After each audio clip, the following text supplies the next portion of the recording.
Hi everyone, and you're watching Captured by Cage. Welcome to my YouTube channel. If you haven't subscribed yet, what are you waiting for? Make sure you guys comment, like, and subscribe. On Tuesdays, I upload videos about photography, and on Fridays, I upload videos on anything, live, whatever. We just getting connected. We're connecting, we're bonding, okay? As you can see by today's title, I am so excited for this video because not only am I helping photographer assistants or photographers, I'm also giving you guys an insight into what your wedding day may be like if you hire a coordinator. Now, first of all, I would just like to say that I think my experience as an assistant photographer, I'm really just seeing everything and observing everything, right? And I realized that those who don't have a wedding coordinator, you really need someone you trust to really help you plan out the day. And this itinerary that I'm going to show you was actually from a real wedding that I was helping out, shooting at. So that was really, really cool. And I just want to give you guys as much information as possible so this can help you. And for the photographers or assistants, from your guys' perspectives, it will me saying this itinerary will kind of help you out and help you structure your day of what you want to do, especially if you've never done a wedding before. This will definitely help you, so I'm so excited. So here's an example of a real life one, and remember, it's subject to change because people have different situations, scenarios, different times, etc. Okay, so at 5:30 a.m, can you believe it, the bride has to wake up. At 6 a.m, the bridesmaids wake up, and then the hairstylist arrives to do the bride's hair. The next, the MUA arrives at 8 a.m, and also the bridesmaids begin their hair. Now, it's really important for your hair and makeup to be done early because these things take long. MUAs can take like 2-3 hours depending on, because it's a wedding day, so they want to take the extra time and make sure you look amazing. Remember, if you have a large bridesmaid group, then they have to get their makeup done, and it's just like, you know what? These things need to be done early in the morning so we can get everything out the way and everyone feels beautiful and amazing for the day. Okay, at 8:30, the wedding planner arrives. At 9 a.m, the photographers arrive, videographers, the assistants, everyone, we arrive, and that is when we greet everyone and we see their faces. So the bridesmaids see us, the bride, the groom, everyone kind of knows us, the family, the mum and dads, they're very familiar with our face, and that's when we start getting ready to get on with the day. So you guys arrive. Okay. At 9:30, the presentation of a gift from a groom and the presentation of a gift from a bride. Now, this is subject because not everyone will do this. So basically, sometimes a groom would want to surprise his wife on the day, or bride-to-be, with a little gift or something sentimental. Not everyone does that. You can do that if you haven't. Think about that, and that is a great way for us to capture some stuff as well.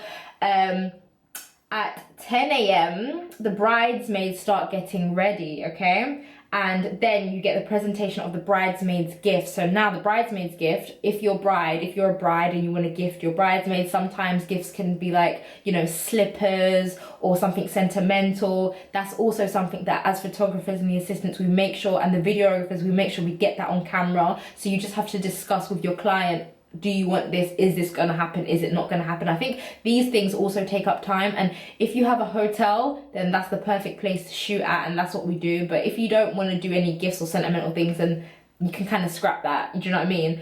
The next thing, at 10:15 a.m, the bridal robe photo shoot. Now, I'm sure you guys have seen photo shoots with all the brides and the bridesmaids in their like robes, and they're like, you're getting married, and they have balloons everywhere and champagne. This is the time where, as photographers, you get everyone together, and you have to make sure you get everyone together because now bridesmaids are up and down. Some people are still doing their hair, some people are not happy with how their makeup or hair's done, and so they start having little fits and divas. And to be honest with you, I've experienced bridesmaids being divas, and I've never experienced any brides being divas. So you have to kind of be aware and make sure you gather people for that shoot. Make sure you check your lighting, make sure everything is good, and you take those amazing pictures of the bridal party in their robes.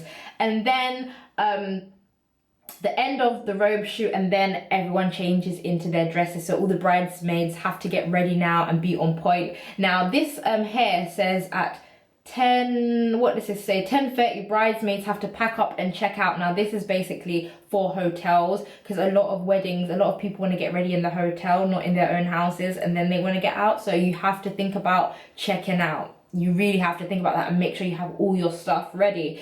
Okay, now at 11:20 a.m, groomsmen and groom leave for the church. So that's them done, and obviously You'll get an itinerary. If you have a good wedding plan, then you'll get an itinerary for the grooms as well. And with photographers, we have one for bride, one for the groom, so they're working at the same time doing different things, and the guys are quite relaxed, and you take the ring shots. And also, by the way, guys, if you're a photographer or the assistant photographer, I just want you to know, when you guys are at the hotel and the bridesmaids are getting ready, this is the time to start taking pictures of the wedding dress, start taking pictures of the shoes, and just like the little just the jewelry stuff and just all those things. That's what you have to do. So take a picture of the jewelry, her perfume, her shoes, her dress, take pictures of her getting her makeup done, making sure her hair's done. And that's when you start taking those type of pictures. And if you're taking photographs of the groom, that's when you start taking pictures of the guys or the groomsmen and the rings. You take pictures of the rings. Don't forget about the rings, guys. So that's what you do in that time, okay?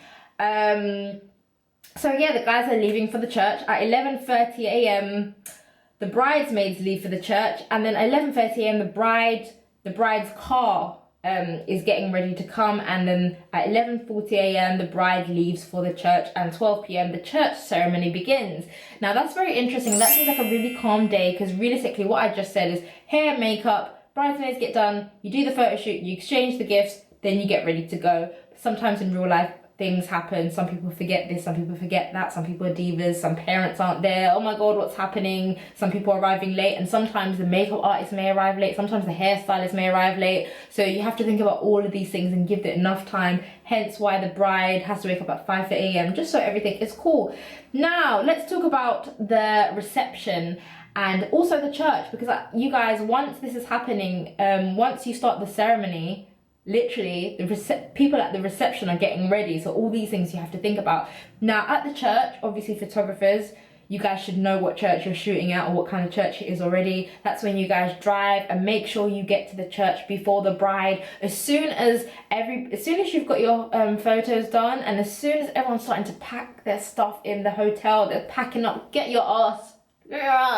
Me and NK, we getting in that car, we are running to the venue, because we have to be there before. You need to be there before. It's crucial to be there before, okay? And if you have lots of other photographer assistants and stuff, then I guess, you could sort that out. But make sure you're there before the bride and the groom arrives, so you have a great setup and you know how you're working, you know what shots you want. And also make sure that the priest is okay with you shooting, because some people are just like, no.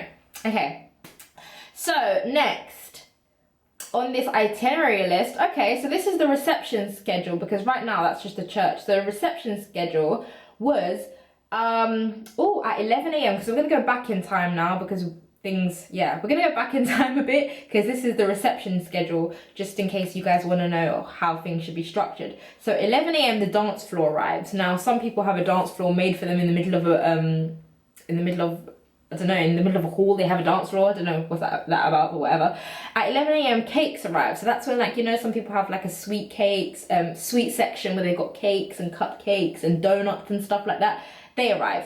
At 11:30 a.m. cocktails arrive. So people with the cocktail shakers, because unless your venue already provides these things, these people need to arrive and they need to set up. Okay, at 12 p.m. when your ceremony is starting, guess who's arriving? The DJ arrives. Now we all know DJs have to set up, they have so many wires, they have to make sure, do a check. These are the times that the DJ arrives. At 12 p.m. as well, the mood light arrives and the smoke machine. So I know some of you guys may not have a smoke machine, but that's an absolutely beautiful effect. Those things need to arrive to ensure that it's okay, and they need to test it. It's electrical equipment. You do not want to see that stuff, as you're walking into your reception. It has to become before. Then at 1 p.m. the caterer arrives, and then at 2 p.m. they actually had A-Dot the comedian. So if you want a comedian, or you want what's it called? Oh my god, how can I forget? The oh my god, how can I forget?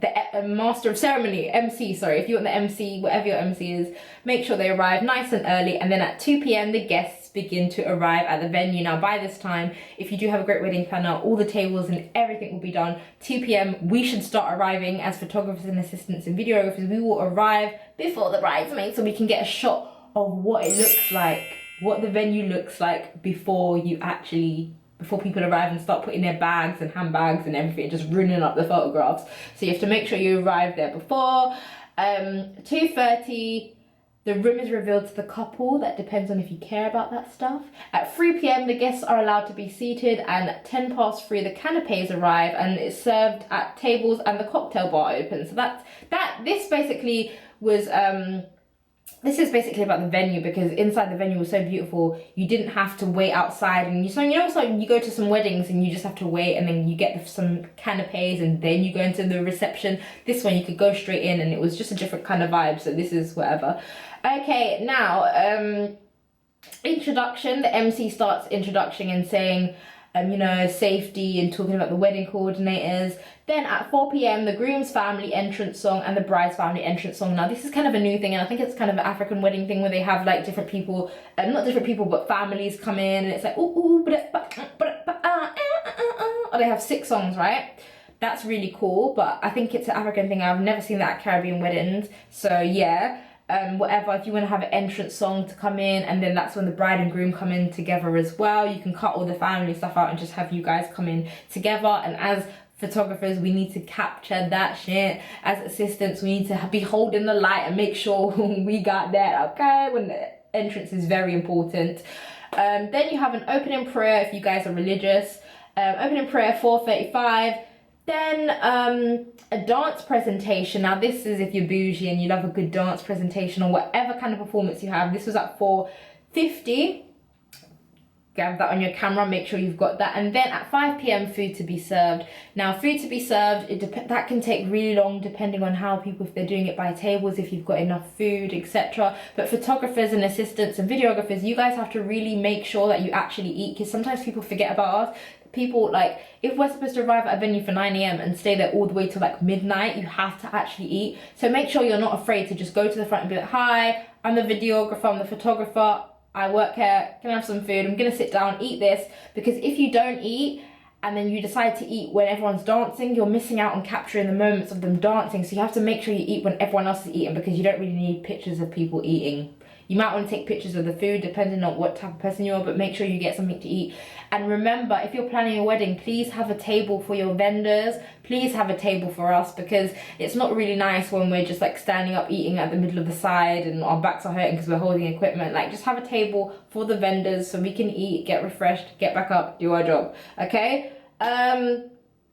The next thing, after food to be served, then there's entertainment by the MC, and then at 6:20 is the speeches. Now I prefer to eat, and then, to be honest with you, speeches are, in my opinion, speeches are always too long. I will literally have like 3 people's, I know that if I have a wedding, yeah, I'm gonna have a few people, like 3 people say speeches, yeah, and then everyone else who wants to say a speech, you're gonna go in a box. I'm gonna have like a cool photo box, but it's gonna be like a video box, and you're gonna send your message through that and be like, oh hi guys, we're in a box, I love you guys, great wedding, you guys are such a great couple forever. And then I will replay it back when I'm on my honeymoon, but I'm not here for like 20-minute speeches.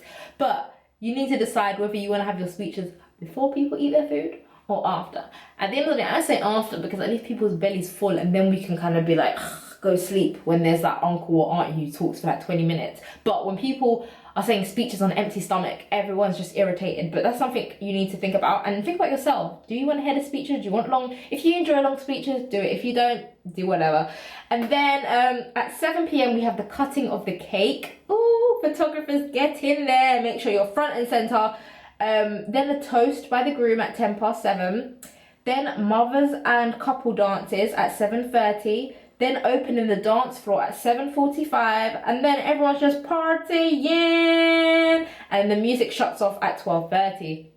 So with that being said, there's quite a structure to it, and it's very helpful to have this kind of structure, because you know that as photographers and assistants, you know, in the morning you take pictures of the bridesmaids, brides, grooms, everything getting ready. You take a picture of the bride's dress, figure out where you're going to hang it, because that's what you do. You kind of take pictures of where you're going to hang it, make sure that's structured, then make sure you get the church pictures and family. And then obviously, actually in this itinerary it didn't say about group shots, but because you know, after the church you sometimes have group shots of like family members. And so I hope this was very helpful to you guys when it comes to photographers and photography as assistants. I hope this kind of helps you structure your day. Just remember, break it down. You may have the hotel, take pictures in there, bridesmaids, family, you know, get those shots of the rings, the dress, the shoes, the perfume, get all those shots.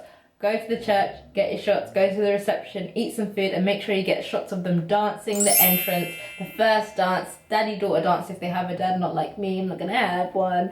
But just those things, and really enjoy yourself. But just make sure you're structured and secure in what you're doing, and I think that would be helpful. The woman I work for, NK, she's been doing this for years, but she's very confident in what she's doing, and that helps. Like, you know that you're the boss and you need to gather people to get their pictures. And I just want you guys to remember that on the day, a lot of people don't really care about pictures. They're like, oh, I can't be asked to take a picture. Take the picture, because once the wedding's done and they want to see the pictures and they want to remember the memories, they're going to be like, where's everything? You can't say, oh, you didn't want the picture, because they've paid you. So just make sure that you really have good energy and you really get along with the couple. And even if you don't, fake it till you make it, so you get quality pictures and genuine moments. And also, girls, brides, everyone that's planning your wedding, make sure you kind of smile and just chill out. And I hope this itinerary helps. Yeah, I hope it helps. Yeah, I hope it was helpful. And that is Tuesday's upload on about photography, wedding itinerary. Make sure you guys comment below if this was actually helpful and if you actually learned something. Yeah, I hope this was helpful. So yeah, please enjoy. Thank you very much. And if you did enjoy, please like, comment and subscribe. I upload on Tuesdays and Fridays. You are watching Captured by Cage. Mwah. Bye.